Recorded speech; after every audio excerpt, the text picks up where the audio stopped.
श्री इमरान प्रतापगढ़ी जी। धन्यवाद सभापति महोदय। कभी सुदामा पांडे धूमिल जी ने कहा था कि एक आदमी रोटी बेलता है, एक आदमी रोटी खाता है, एक तीसरा आदमी भी है जो न रोटी बेलता है न रोटी खाता है, वो सिर्फ रोटी से खेलता है। वो तीसरा आदमी कौन है? मेरे देश की संसद मौन है। सभापति महोदय, वो भी क्या दिन थे जब संसद में देश का बजट पेश होता था तो देश की सड़कें ठहर जाया करती थीं। रेल बजट पेश होता था तो लोगों की उम्मीदें रेल के डिब्बों की तरह पटरियों पर दौड़ने लगती थीं। पूरा देश धड़कने रोक करके वित्त मंत्री और रेल मंत्री को सुना करता था। अफसोस, अब बजट पेश हो जाता है, मीडिया चैनल सरकार का महिमा मंडन करते हैं और बेचारी जनता बजट के आंकड़ों के शब्द जाल में उलझी हुई महीनों बाद समझ पाती है कि उसका तो फिर से कट गया। सभापति महोदय, पिछले 2 साल अमृतकालीन बजट पेश किए गए और इस बार एक नई शब्दावली गढ़ी गई है, तुष्टीकरण बनाम संतुष्टीकरण का बजट। सभापति महोदय, सुनने में कितना अलंकारिक लगता है ये शब्द। सोच रहा हूं देश की वित्त मंत्री और प्रधानमंत्री जी से पूछूं कि आखिर किसकी संतुष्टि? जिस बजट में मनरेगा के लिए 1 रुपए की बढ़ोतरी ना हो, वही पुराना 86,000 करोड़, जबकि पहले ही 9,754 करोड़ का घाटा हो, जिस मनरेगा से करोड़ों मजदूरों के घर में चूल्हा जलता हो, उस मनरेगा में काम करने वाले गरीब मजदूरों के लिए अगर आपके खजाने से 1 रुपया भी इजाफी नहीं निकल सका तो भला कौन संतुष्ट हुआ साहब? इस देश का गरीब मजदूर या आपके उद्योगपति दोस्त? वो जो महाराष्ट्र में लोकसभा और विधानसभा के बीच में 40 लाख मतदाता बढ़ाए गए थे, अरे उन्हीं के लिए मनरेगा का थोड़ा सा बजट बढ़ा देते। क्या उसमें मनरेगा का एक भी मजदूर नहीं था? 40 लाख लोगों में सारे के सारे 12 लाख की छूट वाले से आगे के लोग थे। सभापति महोदय, कल जब वित्त मंत्री जी देश की संसद में भाषण दे रही थी तो वहां मुंबई में कोई गरीब इंसान जब अपनी जेब टटोल करके अपनी मोटरसाइकिल में 1 लीटर पेट्रोल भरवा रहा था तो उस पेट्रोल की कीमत थी 103 रुपया प्रति लीटर। आखिर इतना महंगा पेट्रोल डीजल खरीद के कौन संतुष्ट हो रहा है? इस देश के गरीब लोग या फिर सरकार के चहेते धन्ना सेठ? सभापति महोदय, वित्त मंत्री जी इस बजट को मध्यम वर्ग को संतुष्ट करने वाला बजट बता रही हैं। अरे मैडम, हम आप यहां पर बैठे रहते हैं और वहां बाहर इसी दिल्ली में 1 लीटर दूध, चाहे वो अमूल का हो या फिर मदर डेयरी का हो, उसकी कीमत 73 रुपए लीटर है। इतना महंगा बेच करके कौन संतुष्ट हो रहा है? गरीब जनता या आपके धन्ना सेठ दोस्त? सभापति महोदय, इस सरकार का बाजार और महंगाई पर कोई नियंत्रण नहीं रह गया है। चाहे देश में लहसुन 400 रुपए किलो बिक जाए, टमाटर 100 रुपए किलो बिक जाए, प्याज का दाम सुनकर आंखों में आंसू आ जाए, लेकिन वित्त मंत्री महोदया बजट में महंगाई का मां भी नहीं बोलती हैं। बच्चों की किताब और पेंसिल तक पर टैक्स लगाने वाले सरकार से मैं पूछना चाहता हूं कि आप मध्यम वर्ग का हितैषी बताते हैं खुद को, तो शर्म नहीं आती है? खुद को धार्मिक कहने वाली सरकार भगवान श्री कृष्ण के प्रिय खाद्य पदार्थों दही और मक्खन तक पर जीएसटी लगाती है और बात करती है मध्यम वर्ग की हिमायती होने की।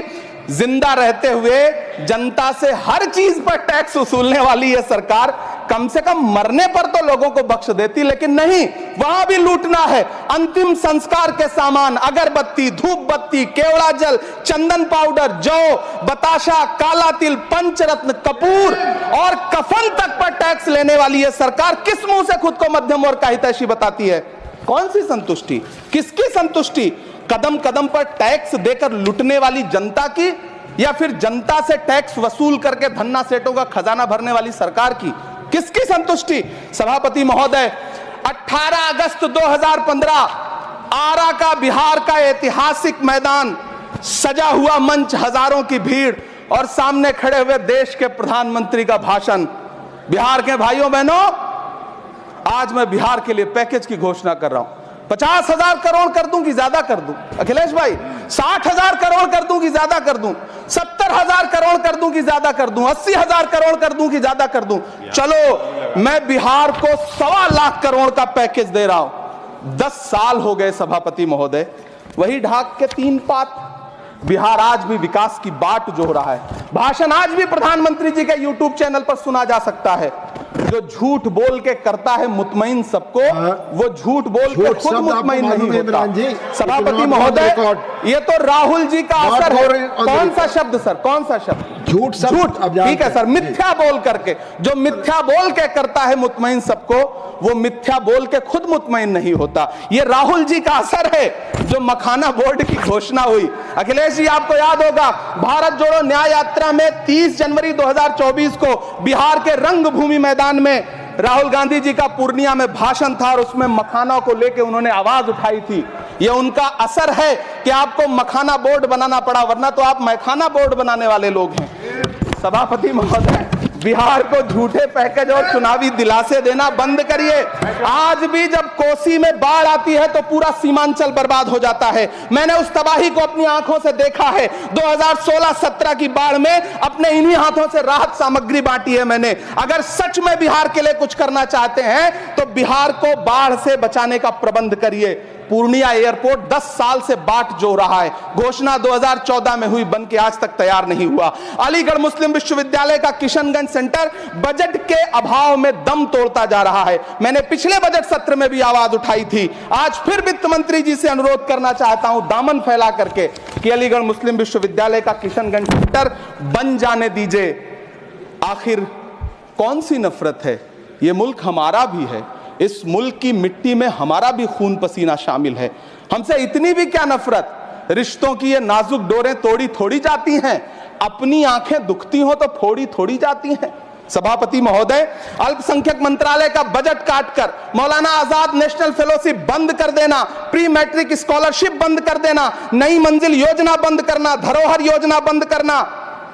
2024-25 के बजट में माइनॉरिटी मिनिस्ट्री के लिए 3183 करोड़ रुपए की घोषणा हुई, लेकिन देश को हैरत होगी कि बाद में समीक्षा करके लगभग आधा कर दिया गया, 1868 करोड़ रुपए। मुझे सरकार से पूछना है कि कौन संतुष्ट हुआ? इस देश का अल्पसंख्यक संतुष्ट हुआ या आप संतुष्ट हुए? किसका संतुष्टिकरण?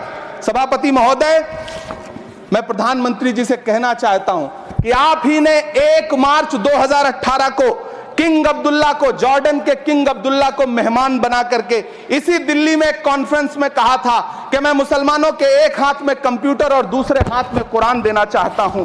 कंप्यूटर देने की बात तो छोड़िए, पढ़ाई के लिए जो स्कॉलरशिप मिल रही थी उसको भी छीन लिया आपने। किसको संतुष्ट करने के लिए? हम समझते हैं इस साजिश को।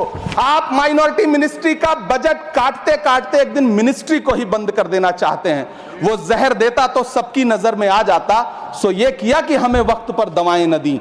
सभापति महोदय, मैं तो वित्त मंत्री जी से पूछना चाहता हूं आपके माध्यम से कि शायद आपको पता ही नहीं है कि गृहस्थी चलाने वाली एक गृहिणी की मुश्किलें क्या क्या होती हैं। आपने कभी सोचा भी नहीं होगा कि जब वो किचन में सब्जी बनाने के लिए कढ़ाई में तेल डालती है तो उसके साथ उसके आंसू भी गिरते हैं। सभापति महोदय, शायद उन्हें पता भी ना हो कि एक छोटी सी गाड़ी और एक छोटे से फ्लैट का ईएमआई भरने के बाद इस देश का एक गरीब इंसान जब अपने बच्चों की फीस भरने के बारे में सोचता है तो उसे कितनी खुशियों का गला घोंटना पड़ता है। शायद उनको पता भी नहीं है कि फसल बेच करके बिटिया की शादी का सपना सजाने वाला किसान जब अपनी फसल बर्बाद देखता है तो कितनी रातें सो भी नहीं पाता है। सभापति महोदय, शायद वो कभी इस पीड़ा को समझ ही नहीं पाएंगी कि परिवार के किसी एक सदस्य को कैंसर जैसी बीमारी हो जाए तो घर और जमीनें गिरवी रख उठती हैं लेकिन इलाज नहीं हो पाता। सभापति महोदय, इसी देश की संसद में कभी स्वर्गीय सुषमा स्वराज जी ने कहा था कि जब देश की करेंसी गिरती है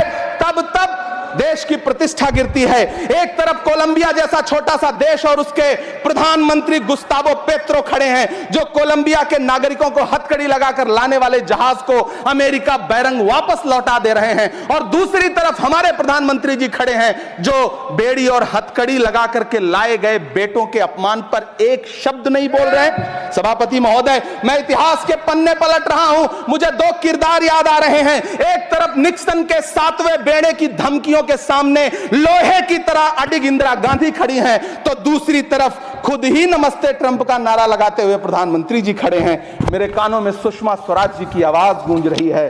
बहुत कम बोलने वाले डॉक्टर मनमोहन सिंह ने बहुत ज्यादा बोलने वाले प्रधानमंत्री जी को जब देश की बागडोर सौंपी थी तो $1.58 का था, आज 85 से 87 के बीच में झूल रहा है। इन दिनों रुपए की अहमियत गिरती है तो न तो देश की प्रतिष्ठा गिरती है, ना प्रधानमंत्री की गरिमा। जिस देश में 80 करोड़ लोगों को 5 किलो राशन के लिए कतारों में लगना पड़ता हो, उस देश में यह सरकार 12 लाख तक के टैक्स न लेने के लिए अपनी पीठ थपथपा रही है। हुकूमत इस कदर आवाम पर एहसान करती है, ये आंखें छीनती है और चश्मे दान करती है। सभापति महोदय, महाराष्ट्र का भिवंडी हो, मालेगांव हो, इचलकरंजी हो, यूपी का बनारस हो, मुआयमा हो, मुबारकपुर हो, रांची का छोटा नागपुर हो, बिहार का भागलपुर हो, हर जगह बुनकरों की उम्मीदें तोड़ रही हैं, लेकिन इस सरकार के पास उनके लिए कुछ भी नहीं है। मुरादाबाद का पीतल उद्योग, कानपुर का चमड़ा उद्योग, सहारनपुर का लकड़ी उद्योग, फिरोजाबाद का चूड़ी उद्योग, अलीगढ़ का ताला उद्योग, सब सरकारी प्लानिंग से तबाह हो रहे हैं। इन तमाम के बीच सरकारी सपोर्ट से बस एक उद्योग फल फूल रहा है, नोएडा का नफरत उद्योग। सभापति महोदय, जिस देश में 40 से 45% मेडिकल फैकल्टी की सीट खाली हो, वहां बजट में 75,000 नए मेडिकल सीट्स का ऐलान हो रहा है। सरकार बहादुर, कम से कम इस देश के पढ़े लिखे युवाओं को तो मूर्ख समझना बंद करिए। वो अब तिजारती पहलू निकाल लेता है। पहले 7500 मेडिकल सीट्स बाद में बनाइएगा, पहले जो एम्स में 2161 पद खाली पड़े हैं उनको तो भर दीजिए। वो अब तिजारती पहलू निकाल लेता है। मैं कुछ कहूं तो तराजू निकाल लेता है। मैं इसलिए भी तेरे फन की कद्र करता हूं तो झूठ बोल के आंसू निकाल लेता है। सभापति महोदय, फिर झूठ आया है, मैं उसे मिथ्या कर दे रहा हूं। शायरी में बार बार आ जाता है, क्या करूं महोदय। काश ये बजट, सभापति महोदय, वो एक शब्द मैं मिथ्या कर दे रहा हूं सर, वो एक शब्द को हटा दीजिए। ध्यान रखें, ऐसे जो भी शब्द होंगे आपके भाषण में सभापति महोदय, काश ये बजट बीपीएससी के पेपर लीक की शिकायत करने वाले नौजवानों पर बरसती हुई पुलिस के लाठियों पे, जख्मों पर मरहम लगा पाता। सभापति महोदय, पिछले 80 दिन से 70 साल का एक बुजुर्ग एमएसपी की लीगल गारंटी मांगता हुआ आमरण अनशन पे बैठा हुआ है। काश ये बजट किसान नेता जगजीत डल्लेवाल की टूटती हुई सांसों की पीड़ा सुन पाता। काश ये बजट प्रतियोगी परीक्षाओं की तैयारी के लिए दिल्ली, कोटा, पटना, अहमदाबाद जैसे शहरों में, इलाहाबाद जैसे शहरों में किताबों के साथ गल रहे युवाओं के सपनों को जिंदगी दे पाता। काश ये बजट वंदे भारत के सुनहरे विजुअल के बजाय देश की गरीब जनता को कुछ और पैसेंजर ट्रेनें दे पाता। काश ये बजट सीनियर सिटीजन को ट्रेन टिकटों में मिलने वाली रियायतें वापस लौटा पाता, जिनको सरकार ने कोविड के नाम पे छीन लिया था। काश ये बजट किसानों की राह में कीले नहीं बल्कि कालीन बिछाने वाला बन पाता। काश ये बजट सरकारी मालिकों को यह समझा पाता कि नेहरू को कोसने से अर्थव्यवस्था नहीं सुधरेगी, उसके लिए डॉक्टर मनमोहन सिंह साहब की अर्थ नीति अपनानी पड़ेगी। पिछले 11 साल से नेहरू जी को कोस रहे हैं, आखिर कब तक कोसिएगा? थोड़ा पंडित नेहरू जी के बारे में पढ़िए, तब पता चले कि पंडित नेहरू की शख्सियत का नाम है। दुनिया का पहला ऐसा राजनेता जिसने अपनी जिंदगी की आजादी के लिए, देश की आजादी के लिए 3259 दिन अंग्रेजों की जेल में बिताए। पंडित नेहरू एक ऐसे महान शख्स जिनके पिता पंडित मोतीलाल नेहरू, जिनकी बहन विजय लक्ष्मी पंडित, जिनके बहनोई पंडित रंजीत सीताराम, जिनकी बेटी इंदिरा गांधी, जिनके दामाद फिरोज गांधी, सब ने अंग्रेजों से लड़ते हुए स्वतंत्रता आंदोलन में जेल काटी। आप किस मुंह से उनकी लकीर छोटी करने की बात करते हैं? नहीं कर पाइएगा, 7 जन्मों में नहीं कर पाइएगा, क्योंकि जिस्म की मौत कोई मौत नहीं होती है। जिस्म मिट जाने से इंसान नहीं मर जाते, धड़कने रुकने से अरमान नहीं मर जाते, सांसें थम जाने से ऐलान नहीं मर जाते। जिस्म की मौत कोई मौत नहीं होती है। सभापति महोदय, मैं आपके सामने खड़ा होकर के एक बहुत छोटी सी कहानी सुनाना चाहता हूं कि महान बादशाह सिकंदर ने जब यूनान फतेह किया तो जीत का जश्न मनाने के लिए शहर की सड़कों पर निकला, तो उसने देखा कि पूरा शहर तो जश्न मना रहा है, एक फकीर सड़क के किनारे चादर तान के सो रहा है। सिकंदर को गुस्सा आया, घोड़े से उतरा, उस फकीर के पास गया और उसे सोता देख करके उसे जोर की एक लात मारी और लात मार के कहा कि क्यों रे फकीर, मैंने यूनान फतेह कर लिया, लोग जश्न मना रहे हैं और तू सो रहा है। उस फकीर ने उन्नीदी आंखों से सिकंदर को देखा और देख करके कहा कि शहर जीतना बादशाहों का काम है, लेकिन लात मारना तो गधे का काम है। सभापति महोदय, गरीब जनता को लात मारना बंद करिए। ये अमीरों के लिए बनाया गया बजट है, ये निराशाजनक बजट है। हम अमृतकाल सुनते आ रहे थे, ये अमृतकाल इतनी जल्दी समाप्त हो गया कि अब अमृतकाल का कोई नाम तक नहीं लेना चाहता है। इसलिए मैं इस सदन में खड़ा होकर के देश की वित्त मंत्री महोदया से कहना चाहता हूं कि आपने अल्पसंख्यकों के बजट में जो कटौती की है उसको बहाल करिए। आपने मनरेगा को जो स्थिर रखा है उसका घाटा 9,754 करोड़ है, कम से कम उतना बढ़ा करके फिर से उसे बहाल करिए। नौजवानों के लिए रोजगार दीजिए, किसानों को एमएसपी की लीगल गारंटी दीजिए। यही मैं आपसे अपील कर रहा हूं। धन्यवाद सर, आपने इतना जो समय दिया उसके लिए। अगर आपने हमारे चैनल को सब्सक्राइब नहीं किया है तो आम पब्लिक चैनल को सब्सक्राइब कीजिए और हाँ, बेल आइकन जरूर दबाइए।